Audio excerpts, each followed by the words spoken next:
பண்டிகை என்றால் உறவுகள் ஒன்று சேரும் மகிழ்ச்சியான தருணம். இவற்றுடன் சேர்ந்தே ஒட்டிக்கொள்வதும் பிரிக்க முடியாததும் பொழுதுபோக்கு.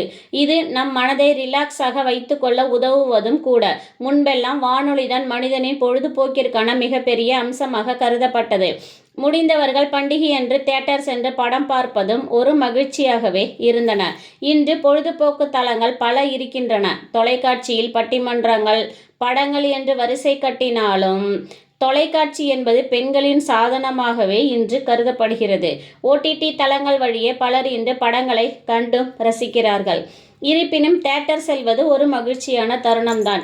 இந்த ஆண்டு தீபாவளி பண்டிகைக்கு பல படங்கள் வந்திருந்தாலும் பெரிய அளவில் எதிர்பார்க்கப்பட்டது பிரதர் மற்றும் அமரன் படம்தான். ஆனால் அமரன் படமே இன்றி வெற்றியை கொண்டாடி வருகிறது.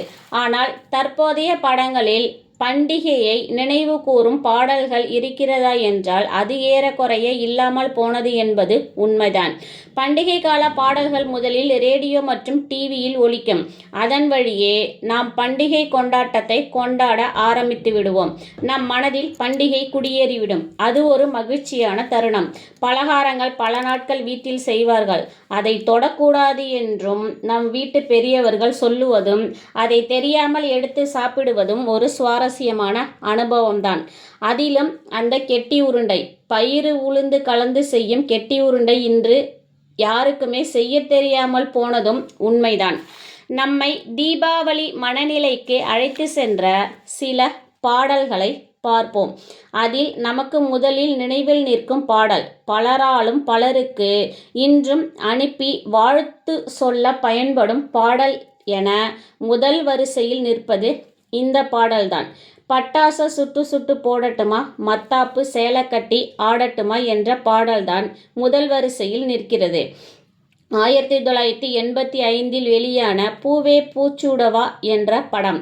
இது இரண்டு பெண்களின், அதாவது பாட்டிக்கும் பேத்திக்கும் இடையேயான உறவுகளை மையமாக கொண்ட படம் இது.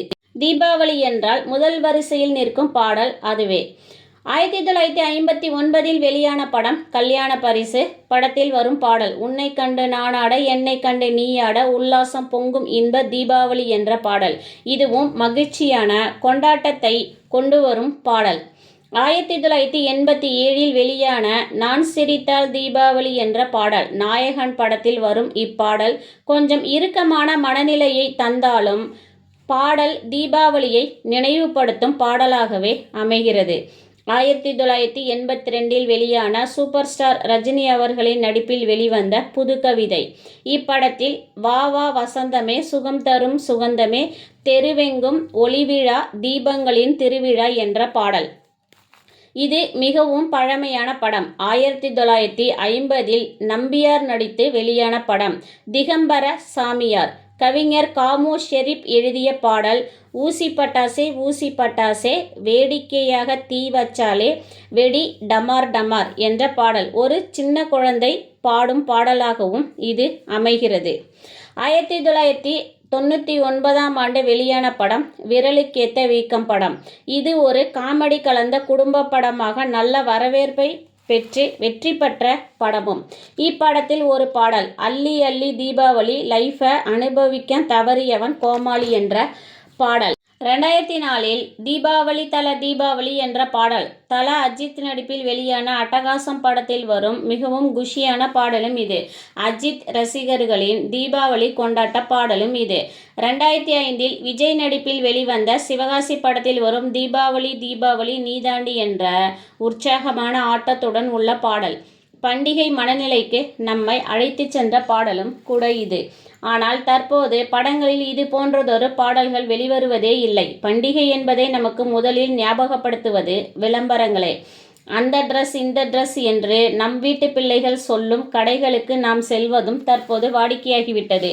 முன்பெல்லாம் வீட்டில் பலகாரங்கள் செய்வது, நமக்கெல்லாம் ட்ரெஸ் எப்பொழுது வரும் என்ற திக் திக் நிமிடங்களே சுவாரஸ்யமாக இருந்தது. அந்த சுவாரஸ்யமும் தற்பொழுது இல்லை. இப்பொழுது ஒரு மாதத்திற்கு முன்பே பண்டிகை விளம்பரங்களே ஆக்கிரமித்தும் கொள்கிறது. பண்டிகை நாளும் சாதாரண நாட்களைப் போலவே நமக்கு நகர்கிறது போலவே இருக்கிறது இன்று. இருப்பினும் பண்டிகை என்பது ஒரு மகிழ்ச்சியான தருணம்தான். அது ஒரு அனுபவம்தான்.